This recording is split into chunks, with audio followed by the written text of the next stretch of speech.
Tēnā koe, Mr. Speaker. Tēnā koe. I call the Honourable Member Claudette Hoiti.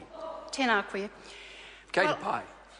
I want to talk about leadership, Mr. Speaker, and I want to elaborate on what leadership looks like to me. I was a part of the 1975 Not One Acre More land march that Whina Cooper started from Te Hāpua, and we looked upon her as a great leader that could shift us and move us from a state of unbeing to a positive place. It was during that 1975 land march that was actually started while there was a Labour government. I was also part of the hikoi that came down to Wellington with Peter Sharples because Māori were not able to go to the High Court to test their case for seabed foreshore, and that was also under a Labour government.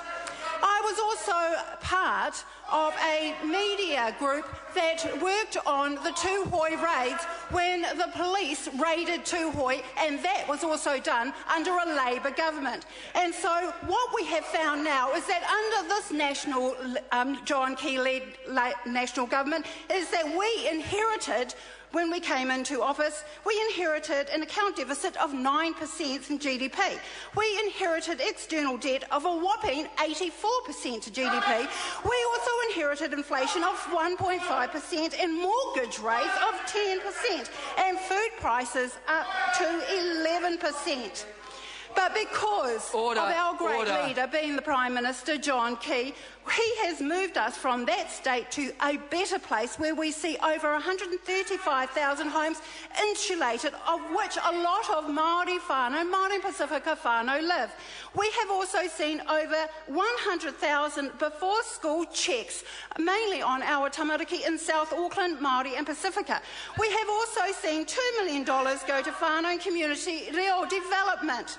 We have also seen a very strong leadership come from our Minister of Education, who has moved us into very uncomfortable ground. Uncomfortable ground because under the previous government, we were not able to aspire to educational heights. What we have seen under this Minister of Education, Hekia Parata, 25,400 Māori completing BAs and higher. We have also seen 76% completing tertiary studies, 59% Māori achieving NCA 2, up from 44%. So what we have seen from this government is results for Māori, results for Pacifica and results for New Zealand. But here's the cruncher, you see, 47 settlements. Now, there was a song in 1975, because they were moving into the Land March 1975, there was a song and one of the lines was, freedom of oppression to live our rangatiratanga. Freedom from oppression to live our rangatiratanga. That is 47 settlements today. $38 billion the Māori economy is worth.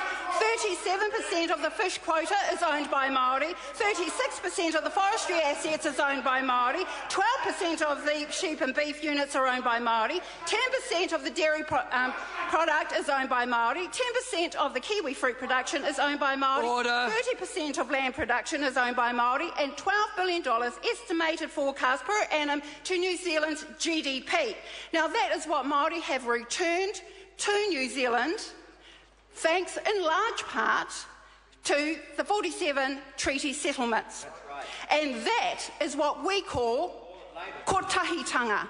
Māori, because they have been allowed to exercise their rangatiratanga, has returned to New Zealand these assets, and that's what we call kotahitanga. 30 years ago, a song came out because there was a 1975 land march, and the lines were, there's a movement on the street, hear them talking on the street.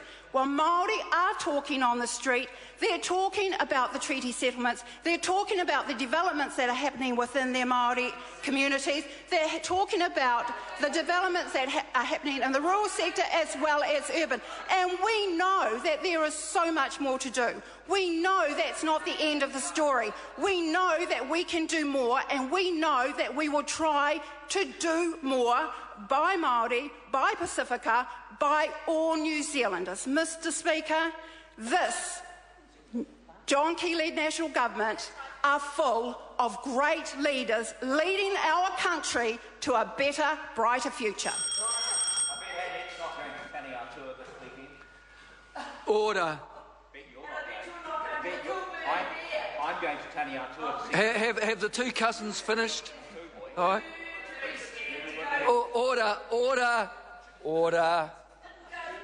Order. Family disputes. Order. I'm on my feet. Both members, on my left and my right. The time for this debate has expired. I therefore call on Government Order of the Day number 1. Interrupted debate on the